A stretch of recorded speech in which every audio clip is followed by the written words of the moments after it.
Cobra Kai Season 4. My immediate reaction is, while watching it, I found it to be my least favorite season. While watching it, I was just like, a lot of the episodes felt kind of meh. I got tired of the back and forth thing with Daniel. I really was hoping that it was going to end the back and forth thing between Daniel and Johnny, and it just kept going back and forth, back and forth, back and forth. But I will have to, and the majority of even the last episode, I was just like, it was okay. I was surprised that, but the ending.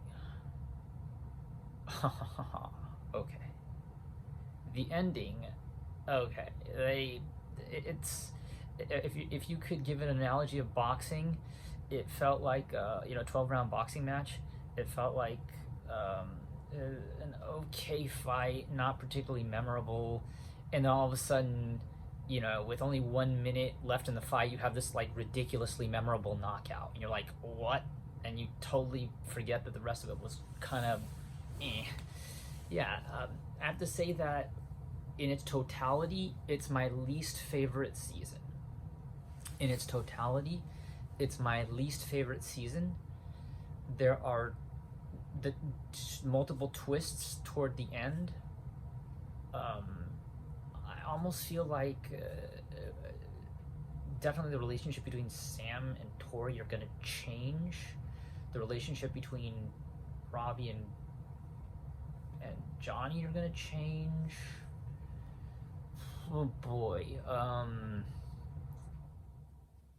The thing that Miguel does at the end is odd.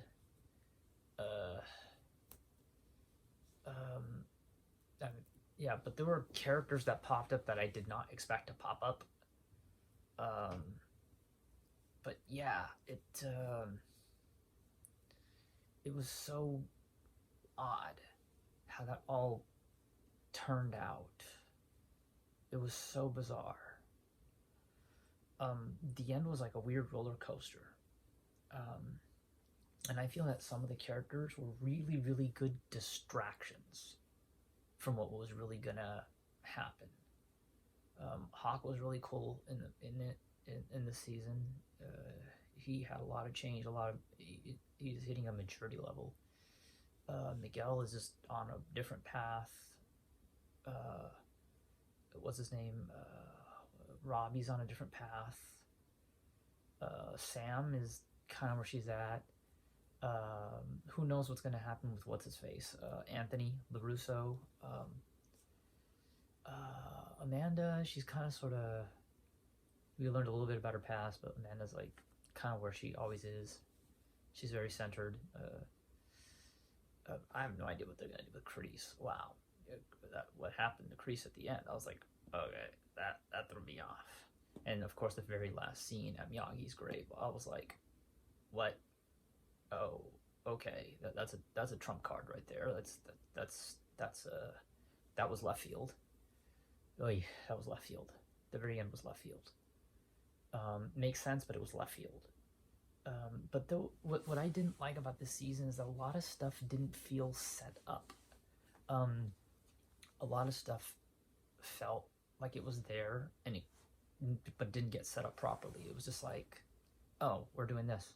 I was like, what?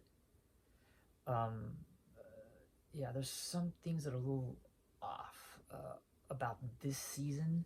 Like the other seasons felt more concise, like they were more planned out.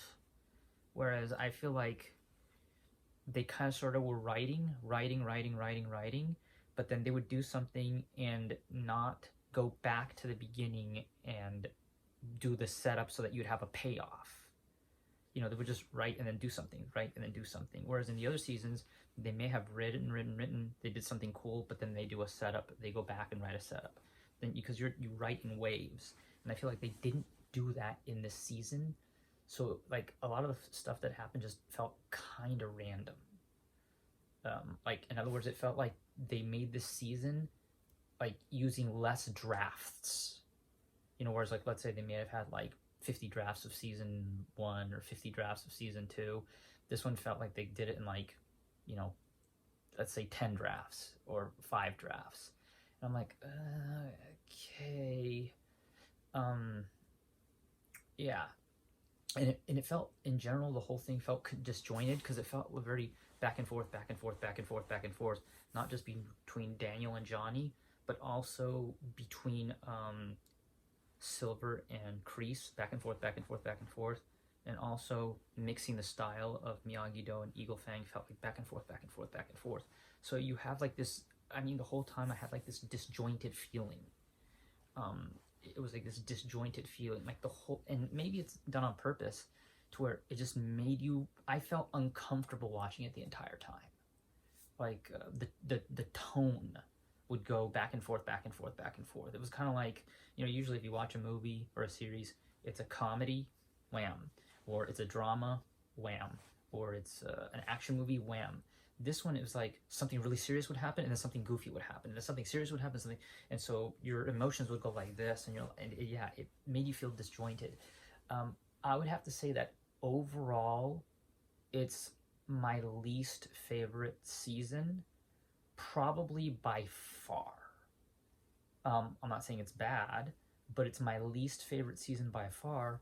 However, the last 5 minutes, 5 to 10 minutes of the last episode is probably among the coolest things that they did in the entire series so far. So it's like, okay, I just saw a bunch of stuff that I didn't really like, and then it felt like almost like watching the Star Wars Phantom Menace, episode 1, where like the whole movie you're like, this isn't all that good, and all of a sudden you see this amazing lightsaber fight at the end. You're like, whoa, whoa, whoa, whoa, whoa, whoa, how did that close out? Whoa, whoa, that closed well. Similar to Revenge of the Sith. You watch Revenge of the Sith Star Wars, you're like, I guess it's okay, but then the last 15-20 minutes is like, wow, that's pretty amazing. So that's how it felt overall. I mean, if season 1 was a 10 and season 3 was an 8 and season 2 was a 7, this is about a 5. But the material that takes place at the very end is like 10 material. At the very end of season 4, like the last 5 minutes of season 5 minutes of season 4 feels like 10. So it feels disjointed. It's like, whereas season 1 is pretty even kill, 10. Season 3 somewhat even kill, and it gets really really good at the end, but it's like but it's maybe an 8, and then season 2 sort of like that as well. But yeah, the overall quality of the season not all that great, just because it feels so disjointed. It felt uncomfortable watching it the whole time. I didn't feel, like I said, the tone, it felt like a drain to watch. Usually for all the other ones, I was like, I can't wait for the next episode. I can't wait for the next episode.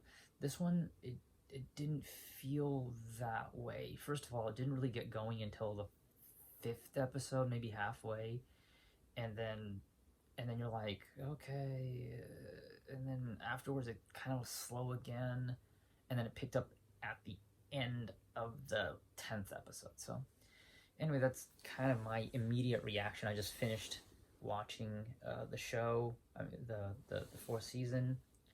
It was good. I mean, better than anything else I'm going to see, but it wasn't great. It just, the very end was phenomenal. So it ends phenomenally, to where I'm interested in what happens next, but I have no idea. I mean, what's going to happen next? You're like, okay, I'm curious, but it's not it is cliffhangery, but not quite as cliffhangery as season 2. Season 2 is definitely like, wow, in the cliffhanger department. Season 3 was also pretty wow in the cliffhanger department. This one is like, I mean, I'm confused a little bit. So it's like, okay, I want to know what happens next to eliminate the confusion, It's more curiosity that happens next, not an excitement. It's a curiosity rather than excitement. Whereas I was excited to see this season. The next season, it's not really excitement. It's more of a curiosity. That's my take, and